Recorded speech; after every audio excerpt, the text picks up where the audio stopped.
lọ́jọ́ bí o Rahman Al-Amin o Ayọ̀mídé òní lọ́jọ́ bí rẹ̀.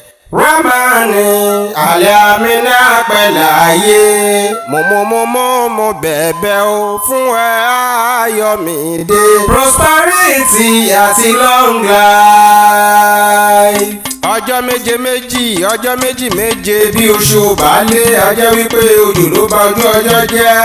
Àgbáríjọ ìṣẹ́jú ní di wákàtí, àgbáríjọ wákàtí ní dọjọ́. Bí ọjọ́ bá wá gbáríjọ yóò di oṣù, àgbáríjọ oṣù ní dọdún. Ọlọ́jọ́ bí òní ọdún ayọ̀ ló máa ṣe. Yèyé tó bí ọlọ́mọ ló ní kí n máa kí ẹni kíkí tọmọ ọkọ.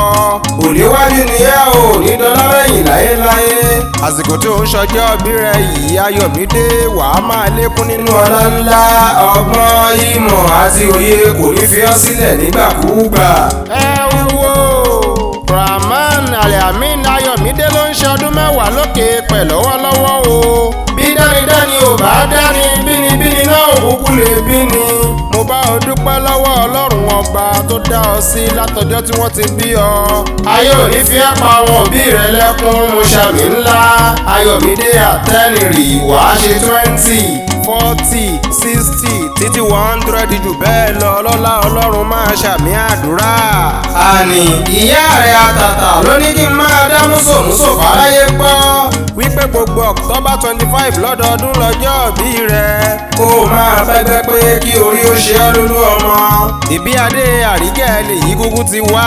Ó yá ní Waterside ẹ̀yin ọmọ ìbí adé Àríkẹ́ ilé Rahman Al-Amin gángan lè mí rè.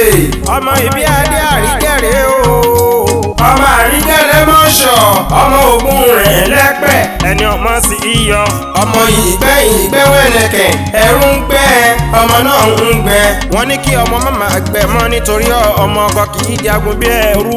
Ọmọ Ìjẹ̀bú Òde àjàgbálúra, ọmọ fìgbà ṣòwò lókè ní mòru. Ìjẹ̀bú ńlẹ́ ọmọ èrè ni wà, ńlẹ́ ọmọ adúrún máa dé.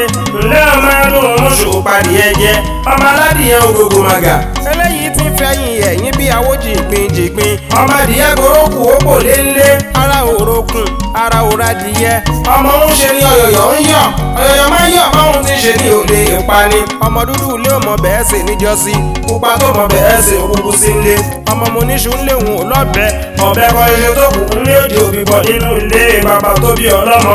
Ṣebí wọṣọ lọmọ nígbò má dé, ọmọ nígbò má wọ̀. Àjòjì tó bá wọ gbọ́ wa níbi àdé níbi tí ò ti máa wò yóò kóró lọ. Bí abárẹ́ni tí ń bínú ọmọ yìí bí adé.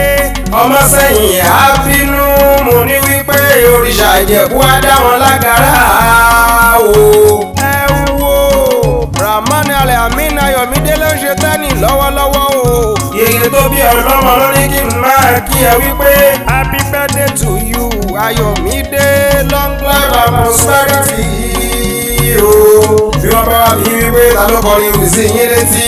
Ẹ bá mi máa sọ fún wọn wípé Ìdòwú iye ni Ìjẹ̀bú Waterside lèmi kúkú ti wá. Ọmọ Ìwòpín Àjídà gan lèmi Ìdòwú ọmọ Ògùn bàjọ́.